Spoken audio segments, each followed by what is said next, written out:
Assalamu alaikum wapenzi watazamaji wetu, karibuni tena katika muendelezo wa vipindi hivi vya darasa la lugha ya alama. Mimi ni mkufunzi wenu kwa leo, naitwa Khairi Muhammad Ismail, natoka katika chuo cha lugha ya alama na ukalimani cha IVTC. Tutaendelea na darasa letu hili katika muendelezo, na leo tutaanza katika masuala ya maamkizi.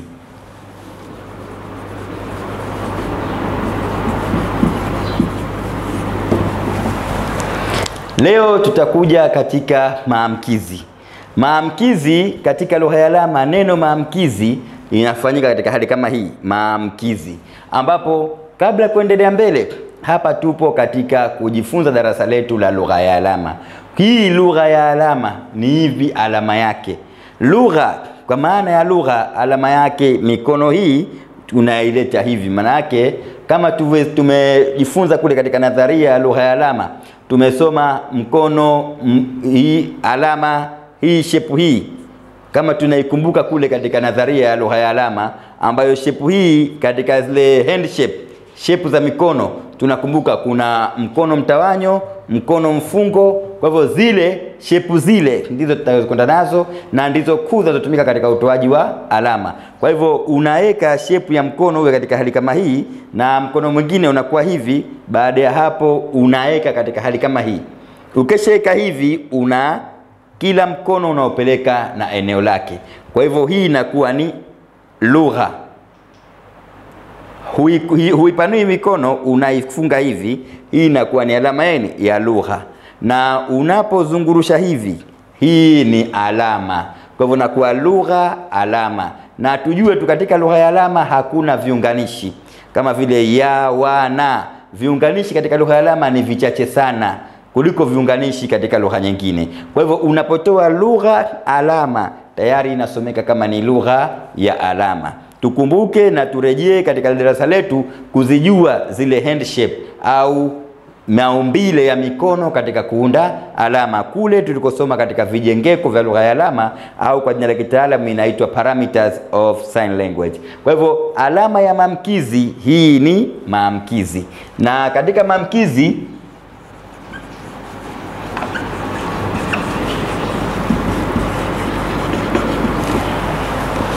kawaida tumezoea kusalimiana kwa utamaduni yetu ya Zanzibar kwa kuanza na assalamu alaikum. Ni ipi hiyo assalamu alaikum? Tunaikumbuka ile alfabeti A. A hii, kwa sababu assalamu alaikum imeanzia na A. Kwa hivyo pale ilipoanzia na A, unaichukua ile A yetu kwenye alfabeti ambayo ni hii, halafu tunaipinda katika hali kama hii, halafu ndio tunautikisha huu mkono. Kwa hiyo tukitikisha mkono hii, tayari hii inasomeka kama ni assalamu alaikum. Assalamu alaikum. Kumbuka kuweka shepu hii ya A shape, au hii shepu hii ya mkono ambayo tuliosoma kule katika nadharia ya lugha alama kwenye hand shape. Hii shepu ambayo inaunda alfabeti ya A, alafu unaipinda kwa hivi, alafu mkono unaupeleka kulia na kushoto. Hii inakuwa ni assalamu alaikum. Na mtu anapoitikia wa alaikum salam,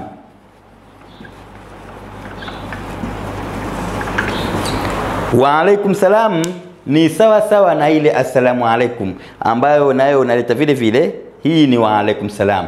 Kwa hivyo tutakaposalimiana assalamu alaikum, na wewe utatakao uitikie wa alaikum salam.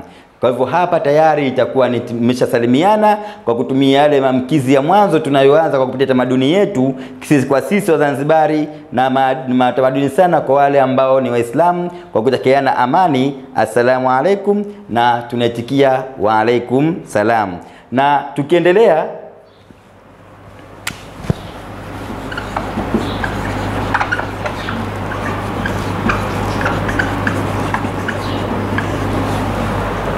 katika tamaduni yetu pia ya kusalimiana, tuna kusalimiana ile shikamoo, chechei, yale maamkizi ya tamaduni. Kwa hivyo na hii pia kuna alama zake ambazo tunatakiwa tusalimiane, ambayo alama yake ni unauchukua huu mkono shepu ile ile kama ile inayokwenda katika lugha ya alama. Mkono huu unauweka kichwani, halafu kama unainama hivi kidogo, hii ni alama ya shikamoo.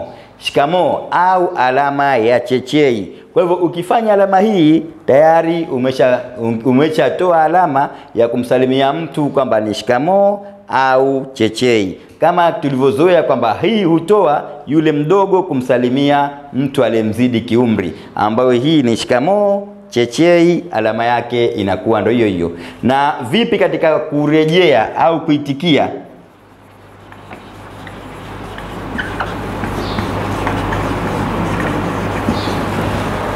Kuitikia marahaba au chechei, alama yake ndio hii marahaba au chechei. Kama ilivyo katika assalamu alaikum, unavotoa assalamu alaikum na kuitikia kwake ndio hivyo hivyo, ni sawa na ilivyo katika shikamoo, kwamba alama ya shikamoo na marahaba inakuwa ndio ile ile. Kwa hivyo haya ni katika maamkizi, na tunaendelea katika maamkizi kwa mtu kumjulia hali,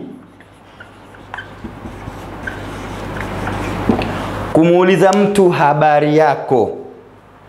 Habari yako, alama ya habari, shape ile ile tunaendelea nayo, ambayo tumeiona na tumeshaisoma tayari katika zile shape za mikono katika nadharia ya lugha ya alama au umbile la mkono. Alama hii ndo unaiweka katika mdomo na kuipeleka mbele. Hii maana yake ni habari. Habari, habari alama yake ni hii. Ni ipi habari? Alama ya yako, habari yako. Hizi ni nafsi. Katika yako, alama za nafsi zinakuwa kama zilivyo zile ako, angu, ake. Kwa hivyo ako, yule unazungumza naye ndio unamwelekezea tumbo la kiganja hili na kumuoneshea ako. Kama angu au yangu unajirudishia mie, mkono huu. Na yake au ake ni third person, hii ni nafsi ya tatu. Kwa hivyo unazungumza na mtu kwa ajili ya mtu mwingine wa tatu. Kwa hivyo hii ni yake. Ama wewe unatumia kidole, mimi natumia kidole, na yeye unatumia hichi kidole. Kwa hivyo tujue tofauti ya ako, angu, ake, wewe, mimi, yeye. Naomba tuzifahamu hizi nafsi na jinsi zinavyokuwa. Tukiendelea na kuunganisha habari yako, inakuwa habari yako, habari yako. Hii ni alama ambayo ina mkusanyiko wa maneno mawili, habari na alama ya ako. Kwa hivyo vipi anaitikia?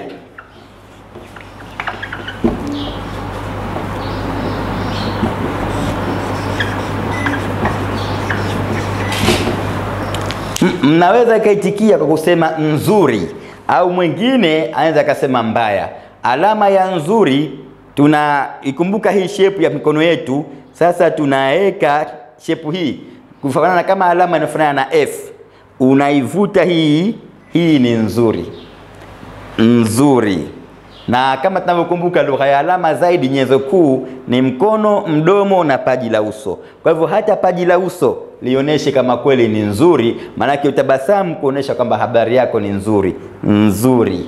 Kwa hivyo alama ya nzuri ni ile shape ambayo tulitumia ya mikono katika ile assalamu alaikum na habari yako. Tunaviunganisha hivi vidole ambao tunasema index pamoja na thumb, ambao kidole cha shahada na kidole cha gumba tunavuta hivi. Hii inakuwa ni alama ya nzuri. Nzuri.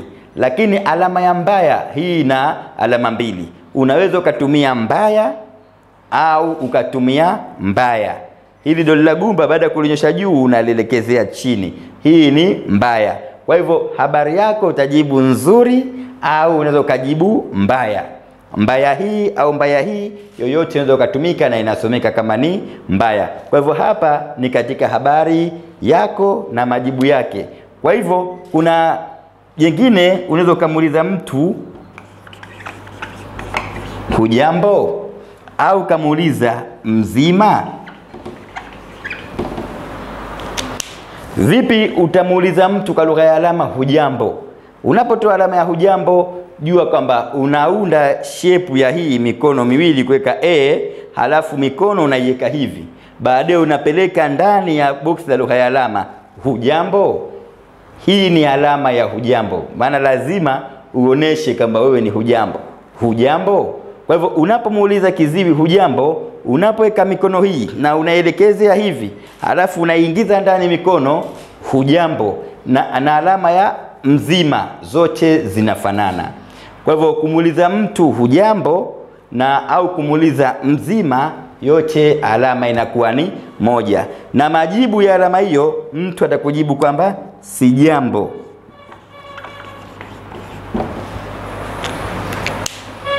Mtu atakujibu sijambo au mzima. Kwa hivyo majibu ya alama yanafanana na lile swali kialama. Ni sawa sawa na kuuliza asalamu alaikum, majibu yake ni alama ile ile wa alaikum salam. Kuuliza shikamoo na kuitikia kwake ni kule kule marahaba. Kwa hivyo alama yeno hujambo na sijambo zote zinafanana. Kwa hivyo haya ni maneno ambayo tumejifunza kwa leo. Mimi nadhani tuishie hapa, tufanye mazoezi, lakini tujue tu asalamu alaikum, wa alaikum salam, shikamoo, marahaba, habari yako, na kujibu kwamba nzuri au mbaya. Hujambo alama sijambo. Na kutokana na muda naomba tuishie hapa, tutakuja kuendelea katika vipindi vijavyo. Mimi ni mwenzenu nilikuwa nanyi, naitwa Khairi Muhammad Ismail, nakwambieni kwaherini. Usisahau kusubscribe, like na kucomment.